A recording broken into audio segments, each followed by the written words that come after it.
జనగామ జిల్లాలో జోరుగా కాంగ్రెస్ ఇంటింటి ఎన్నికల ప్రచారం కొనసాగుతోంది. ప్రచారంలో భాగంగా చేరియాల మండలంలోని పలు గ్రామాల్లో జనగామ కాంగ్రెస్ అభ్యర్థి కొమ్మూరి ప్రతాప్ రెడ్డి శ్రేణులతో కలిసి పర్యటించారు. కాంగ్రెస్ పార్టీ 6 గ్యారెంటీలను ప్రజలకు వివరిస్తూ ప్రచారాన్ని నిర్వహించారు. గత 10 సంవత్సరాల కాలంలో ముత్తిరెడ్డి ఎమ్మెల్యేగా జనగామ నియోజకవర్గంలో భూ కబ్జాలు, అవినీతి అక్రమాలే తప్ప ఎటువంటి అభివృద్ధి జరగలేదని ఆరోపించారు. బీఆర్ఎస్ అభ్యర్థి పల్లా రాజేశ్వర్ రెడ్డిని గెలిపిస్తే జనగామ నియోజకవర్గం మరో 5 సంవత్సరాలు అభివృద్ధికి దూరమవుతుందని ఆయన అన్నారు.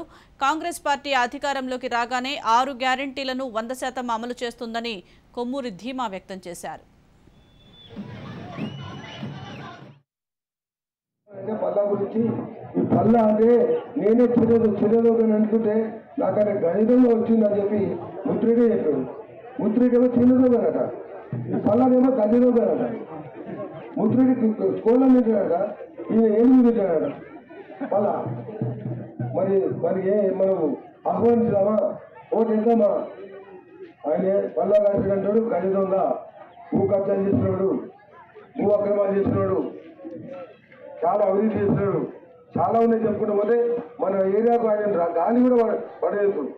అటువంటి దుర్మార్గుడు అనుకుంటారా? మళ్ళీ అంటే మొత్తం మనం అన్ని అమ్ముకొని పోవాల్సిన భూములు మన జరిగింది ఒక దగ్గర కట్ట తీసేసి మొత్తం 250 వేలు కబ్జా పెట్టాలని చెప్తున్నాడు, ముత్తిరెడ్డి చెప్పాడు. కాబట్టి జాగ్రత్తగా ఆలోచించండి. ఉద్యోగ ద్రోహుడు ఈయన తెలంగాణ గురించి ఎన్నడూ పోరాడలే.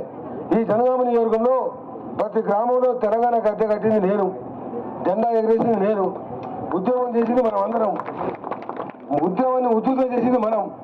ఈరోజు 2014 దాకా ఉద్యోగం లేనాడు ఈ ఉద్యమ గడ్డ మీదకి వచ్చి ఏ రకంగా పోటీ చేస్తాడు? 2 పదవులు కావున ఆయనకు అంత దురాశన. కాబట్టి 2 పదవులు ఉన్నది, ఒక పదవి ఉన్నది, ఇంకా మళ్ళీ ఓటు చేద్దామా?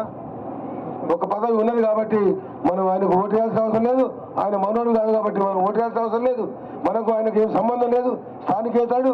నేను ఇక్కడ ఈ గడ్డ మీద పుట్టినోని, ఇక్కడ పెరిగినోని, మీ ముందు పెరిగినోని. ఈ ప్రాంత అభివృద్ధి కొరకు నేను పోరాడతా, కష్టపడతా, పని చేస్తా, నిరూపిస్తా.